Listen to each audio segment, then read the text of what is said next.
All right, let's get into the physics of mammography. We're going to be walking through this amazing guide from Dr. Mohammed Jafar at RadSound to really understand what makes this the ultimate and, maybe the hardest challenge in all of medical imaging.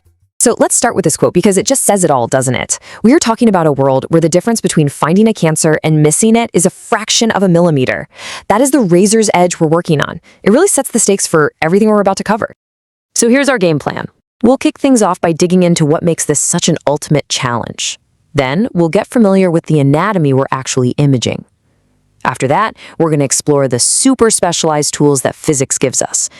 Things like low-energy X-rays and compression. And finally, we'll tie it all together and see why it matters in the clinic. So, seriously, why is mammography called the most difficult physics problem in all of radiology? Well, it basically comes down to a perfect storm of three huge competing challenges.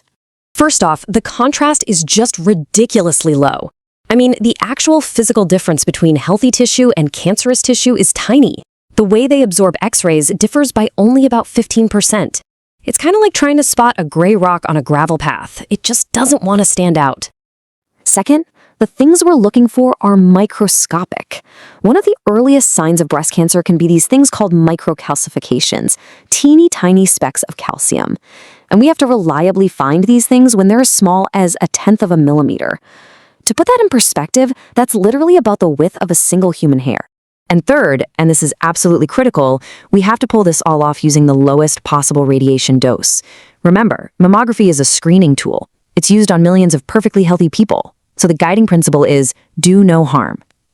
This creates this incredibly difficult puzzle. How do you get an image that's clear enough to see a hair-sized speck without using a single photon more than you absolutely have to? Okay, so to figure out how to solve this impossible problem, we first have to understand the battlefield itself, and that means understanding the anatomy of the breast. And when it comes to anatomy, the single most important factor is breast density. The American College of Radiology, or ACR, breaks it down into 4 categories, from A to D. On one end, you have A, which is almost all fatty tissue, making it pretty easy to see through. On the other end, you have D, which is extremely dense. But look at that column on the right. Notice how as the density goes up, the sensitivity of the mammogram, its ability to actually find a cancer, goes down. And this right here, this is the crucial point. It's something called double jeopardy. For someone with extremely dense ACR-D breasts, they're facing 2 problems at once. First, that dense tissue itself can hide a cancer. The source material has a great description for this. It's like trying to find a polar bear in a snowstorm. But second, that same dense tissue is also a standalone risk factor. It increases the chance of developing cancer by 4 to 6 times. It's just this cruel combination of a higher risk and a harder test. Now, because of this incredible challenge, a regular everyday X-ray machine just won't work. Not even close. You need a highly specialized toolkit where every single piece of it is designed specifically for this one job. Just look at this side-by-side comparison. A general radiography machine, say for a chest X-ray, uses really high energy, a standard tungsten target to make the X-rays, and a pretty big focal spot. Mammography is the exact opposite in every way. Super low energy, special targets like molybdenum or rhodium for a very specific X-ray beam, and a focal spot that's unbelievably tiny, like the size of a pinhead, to get that tack-sharp resolution. So, what is all this special gear actually looking for? Well, it's hunting for 3 main clues. First, those tiny microcalcifications we keep talking about. Second are masses, where the radiologist has to analyze their exact shape and density. And third is something incredibly subtle called architectural distortion. This is where the normal structure of the breast tissue looks like it's being pulled or puckered, and sometimes that's the only sign there is. And to find those clues, we use a standard set of images for screening, one from top to bottom and one from the side. But if the radiologist sees something that needs a closer look, they call in the specialists. They can use something called spot compression, which uses a smaller paddle to press on just one area and spread the tissue apart.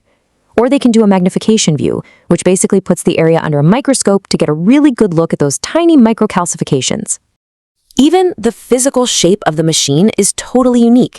It has this fixed distance of about 65 centimeters from the X-ray source to the detector, and this part is just genius. The machine is engineered to take advantage of a physics principle called the anode heel effect. It basically aims the stronger part of the X-ray beam at the thicker part of the breast near the chest wall and the weaker part at the thinner front edge. The result? A perfectly uniformly lit image. Every detail is thought through. All right, so we've laid out the problem. How in the world do you solve that core issue of having almost no contrast to work with? Well, the secret weapon is physics, specifically using very low-energy X-rays. It all comes down to something called the photoelectric effect. Now, that formula might look a little scary, but the idea behind it is just beautiful. At the really low energies we use in mammography, the way X-rays interact with tissue suddenly becomes super sensitive to its atomic number. It's Z. And it's not just a little sensitive, it's sensitive to the power of 3. So this effect takes that tiny 15% physical difference between tissues and mathematically blows it up, creating visible contrast. It is the magic key that makes the invisible visible. Okay, let's talk about the part of the mammogram that everyone knows about and maybe doesn't love so much, breast compression. But I'm telling you, from a physics point of view, compression is the absolute unsung hero of this entire process. Yes, it's uncomfortable, but it is completely non-negotiable for 6 critical reasons. It makes the breast thinner, which immediately lowers the radiation dose. It reduces X-ray scatter that can fog up the image. It separates overlapping layers of tissue that might be hiding something. It stops motion, reduces blur, and it creates that uniform thickness we talked about. Every single one of those is a massive win for image quality and for patient safety. And finally, the machine has one last trick up its sleeve. Remember those special metal targets we talked about? The system can actually pick and choose different combinations of targets and filters to sculpt the perfect X-ray beam for the job. You can think of it like a chef picking exactly the right knife. A molybdenum target and filter gives you the absolute best contrast, which is great for smaller breasts, but the dose is a bit higher. For a thicker, denser breast, you might use tungsten and a rhodium to make sure you get enough X-rays all the way through while keeping the dose as low as you possibly can. It is a constant, delicate balancing act. So let's pull all of this together, all of this incredible engineering, all of this complex physics. What does it all lead to? It leads to one thing: saving lives by finding cancer at the earliest possible moment, when it's most treatable. So I want to leave you with this question to really think about. Based on everything we've just covered, the low contrast, the masking effect of dense tissue, the higher biological risk, why is it that a patient with extremely dense breasts faces the greatest challenge of all? It's that perfect storm, right?